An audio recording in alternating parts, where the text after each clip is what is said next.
What's up, everybody? Welcome to Podcast Now. I'm Alex. In this video, I'm going to be going over my expert tips and tricks for Predator Hunting Grounds. This is both for the Predator as well as the Fire Team. Now, right before I start this off, I do want to kind of have a disclaimer that whenever I do these kind of videos, I think one of the first things that a lot of people may call me out for is not being an expert, or I'm not high enough of a level. I haven't seen that much in these Predator videos, but that always tends to happen. For reference, though, I'm around a level 63 at the time I'm recording this. I'm trying to play this game as much as I can. Am I the greatest player in the world? No, but these are a lot of the tips that I've taken from what's worked for me, what I've seen for others, and kind of put it all together. We've talked about on this channel and on my second channel, which I'll leave a link for in the description. I cover the game there as well. We've covered how to play as the Predator, how to play as the Fire Team. Kind of basics, first thing you need to know when you jump into the game. Again, in this video, I'm going to try to go through, I've written these down to try and keep me focused and constantly moving. I try to write this down as many,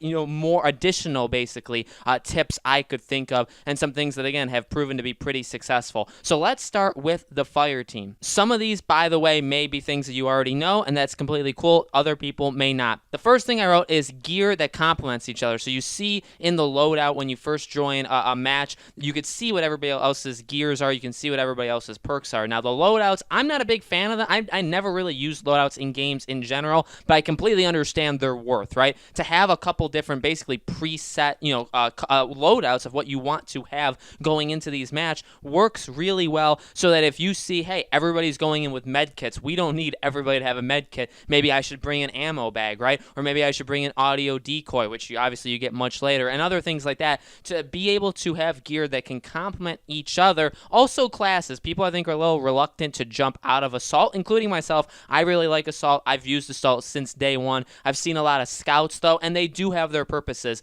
Again, if it's uncomfortable for you, obviously don't do it. Play how you want to play, and that's another one that I'll get to later. But just knowing that gear can definitely complement each other. Second thing is always staying together. We've talked about this time and time again, and I know it's like something, well, everybody's going to say that. That's an obvious thing. It sounds obvious, but it doesn't happen. And I think when talking about this, and yeah, we've talked about this before, but I haven't gone into as much detail.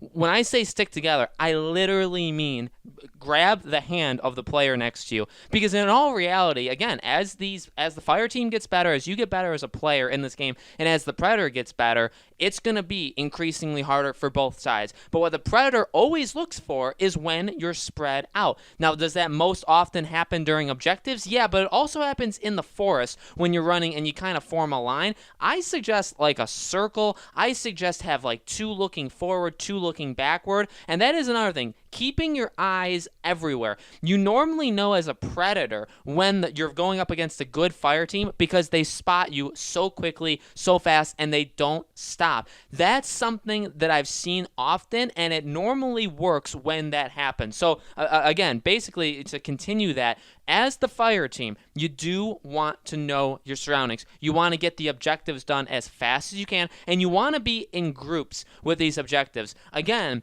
the best Predators I've faced are ones that come in very, very quick and get out very, very quick. And the number one time I feel that they do that is when, even if there's a couple feet in between the Fire Team. Now, again, can that happen when you're walking on a trail, through the jungle from one objective to the other? Yes. So that's, again, why it's important to group up, have a couple people looking forward, have a couple people looking back, but you're all in a very tight group. So if the Predator attacks, all three, that's the biggest thing. If the Predator attacks you, you want to have at least two people, I would say, ready to unload on the Predator. If you have that, I think you're going to be able to get them into second wind every single time. The problem becomes when you're in groups of two, or it's just you, and then maybe some person sees when you're down, but it's already too late, and they can't do enough damage on the Predator. That is when the Predator normally succeeds. So keeping you guys together as much as possible is the best thing. Same thing when you do objectives. You get them done fast, but you work as a team. I've played matches where all four of us go to every single objective. Now, some objectives are different than others, but I'm talking about the ones that purposely spread you out, through like a camp. I suggest, if possible, all 4 of you go to the same one for each one. If you don't want to do that and you want to split up into groups of 2, then that's probably the next best thing. But definitely I'd say don't go in groups. You'll probably get away with it in most matches going in groups of 1. But again, let me tell you, as Predators get better and better, as they get better with the bow, as they get better with the combi stick, which they can throw like a spear, right, and it could really damage you, as they get better, they are going to be waiting for you to split off. Even in a 2-person, a 2-person group, they're going to be waiting for that. They're going to be waiting for a single player. So you want to stay together. You want to use buildings as covers. The Predator has a lot of long-ranged attacks, right? A ton, many different ones. And obviously, you want to try and cover yourself as much as possible. Specifically, also going along with this, with the bow. The bow is something that you're seeing a lot more Predators use, right? Obviously, it's quieter. It doesn't have like a trail of where it's coming from. I mean, if you see literally where the shot was taken, you can kind of place it to where the Predator is. But for the most part, you could probably get a couple, shots off on the bow without kind of alerting the fire team to your location. The bow is very powerful. The bow is and it can really down you quite quickly if they get some headshots in on you. So the number one thing is, again, stay together, stay in a group, constantly be moving. Literally, if you see an arrow fire at you, the first thing I say if I'm playing it with like my friends or even if I'm playing it by myself, if I see an arrow come, I'm immediately doing like zigzags. I'm going back and forth. Even if you're just standing there waiting for an objective, I would move around because odds are the Predator is going to try and take a couple shots at you. You want to be moving around as much as possible so they can't get a direct shot at you. Going off of really all the stuff we've already said is letting the Predator come to you. Biggest really mistake I see a lot of times with the fire team is hunting down the Predator. We've talked about that. We'll talk a little bit later in this video of like the right times to do that. But oftentimes letting the Predator come down to your level is the best thing because again, that's when you can get a couple people laying fire down. You can really do a lot of damage. If you go looking for them or if you just kind of stand there and let yourself get shot at, that's when you're ultimately at your weakest. So going along with that, picking your spots to attack. So oftentimes, we talked about this in past videos, I see a lot of fire teams basically making it a hunting ground in terms of it's not Predator hunting ground, it's fire team hunting ground, and the fire team attacks the Predator. There are good times to do this and there are bad times to do this. I've seen in matches that I've watched, I've seen in matches I've played in, so you can get caught. If you get cocky and you go after the Predator, and sometimes you can get split up there. Sometimes it's the Predator's motive to get you to do that, and then he'll separate you in that way, and then if there's a person just out there trying to hunt him, he can very easily take you out. So you either want to move, if you want to attack him, you move as a full group, I would suggest. Other than that, the only other time I would attack is during second wind. Second wind, you definitely, I feel, want to be on the offensive most of the time. There's a couple situations, obviously, like if there's only one or maybe even 2 people left alive, the other 2 are maybe downed, it's probably a better idea to pick them up.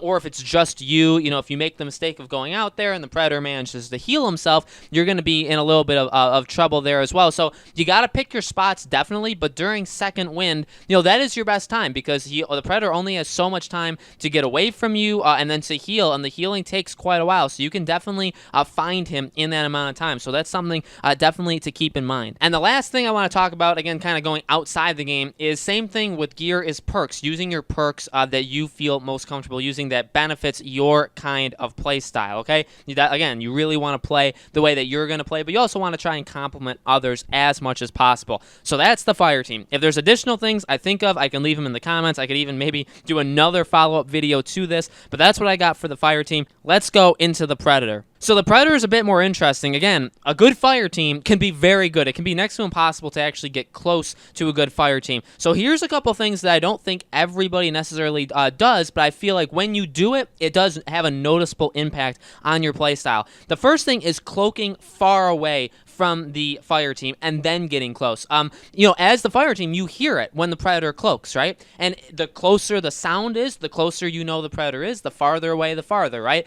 That's something you should use to your advantage. I'd say, again, from a good fire team, or if you're facing a good fire team, you don't want to give them any reason to suspect you're there. That's basically the whole point. If it's a good fire team, you want to try, again, kind of go in and get out. And that's the whole premise of what you should be trying to do. You really don't don't want them to know you're there, because if they know you're there, and again, they're like those spotting masters, right? They spot you and they're like tracking you, and all of a sudden you're getting attacked by them, then you're facing a good fire team. So you don't want to give them that opportunity. And so one of the things you should do, again, is cloaking. Cloaking, obviously, you should be cloaked as much as humanly possible, but cloaking far away is probably better. A second thing is staying on the higher trees, on the higher tree limbs. So most trees have basically two levels to them. There's like the smaller branches, and then there's the higher ones. So, if you're on the lower limbs, yeah, it's easier to fire. You're closer to them.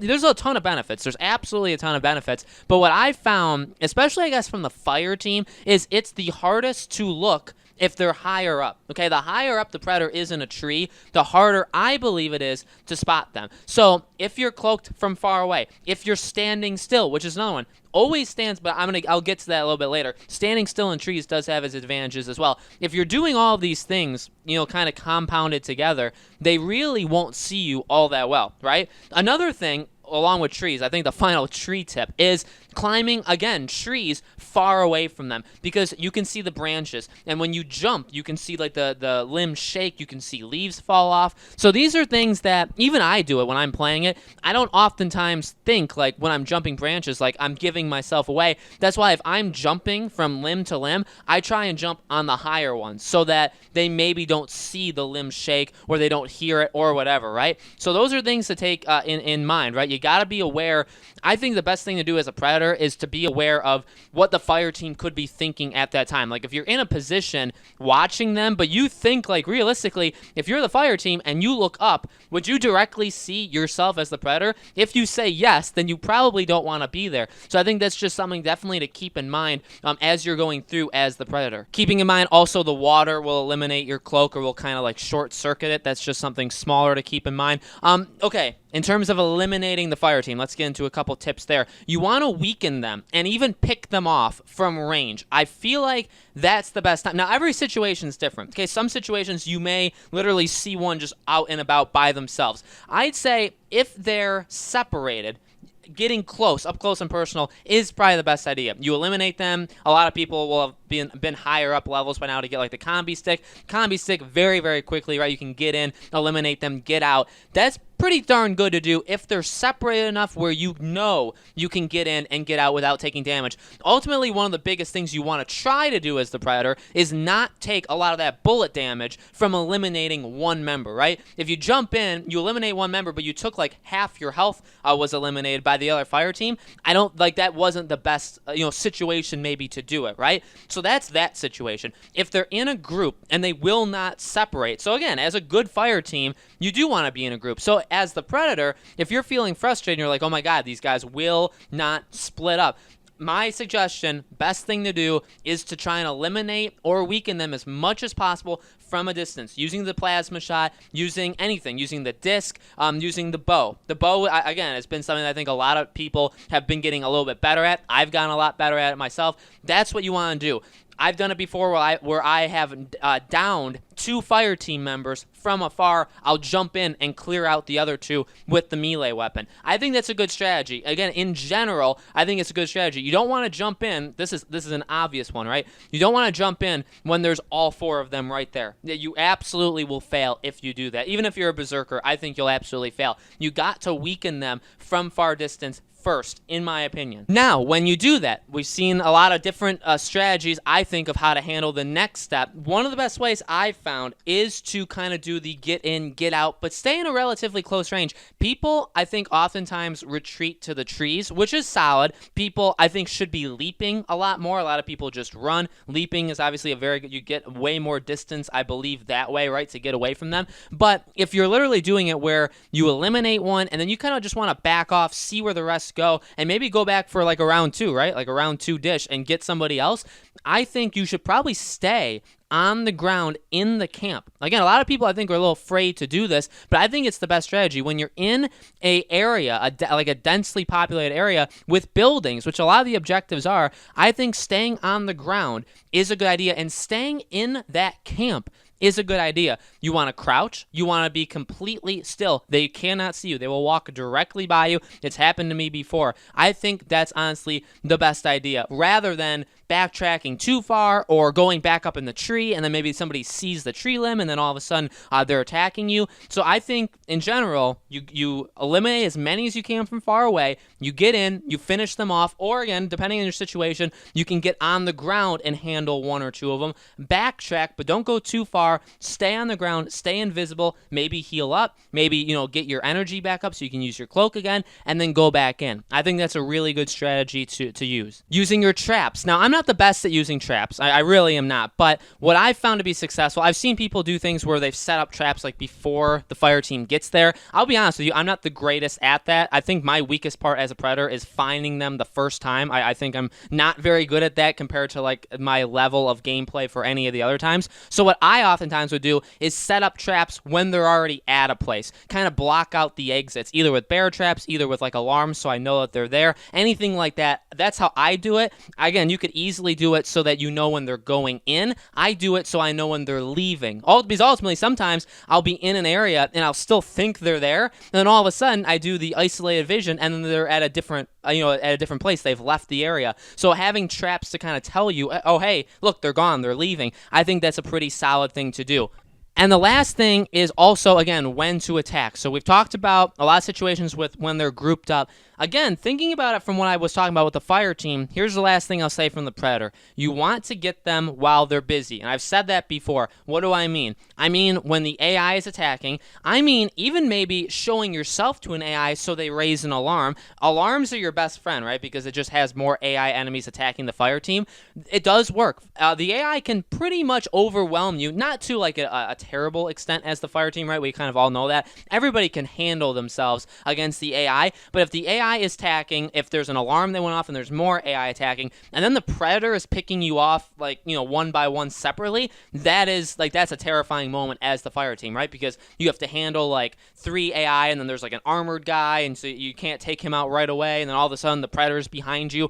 So thinking about that from the fire team's perspective, now do it as the predator. That's what you want to do. You want to attack them when the AI is attacking. You want to attack them when they're separated and the AI is attacking. That's like the best case scenario. You also may want to attack them when they're doing objectives, right? Because or even when they're getting mud. Sometimes people just get mud in the middle of the jungle when the rest of the team is like far away. If you catch somebody in that situation, there's your easy, elimination, right? You just get in and get out. But that's what you want to do. Even in camps, you want to wait for them to spread out, wait for them to be doing objectives, wait for the AI to be messing with them. And ultimately, that's another thing too. When the AI is attacking, it's harder for them to spot you. They're not looking up most of the time to look at the trees, right? But if it's just them in a camp of no AI, they can look anywhere. And in fact, as a fire team, that's when you want to look up, right? Because you want to make sure, okay, well, is the predator anywhere around me? That's when you want to be aware of your surroundings. But as a predator, if you're waiting, maybe you're on the ground when there's no AI there, because they're probably not going to look at the ground, right? They'll look up. But then when the AI is attacking them,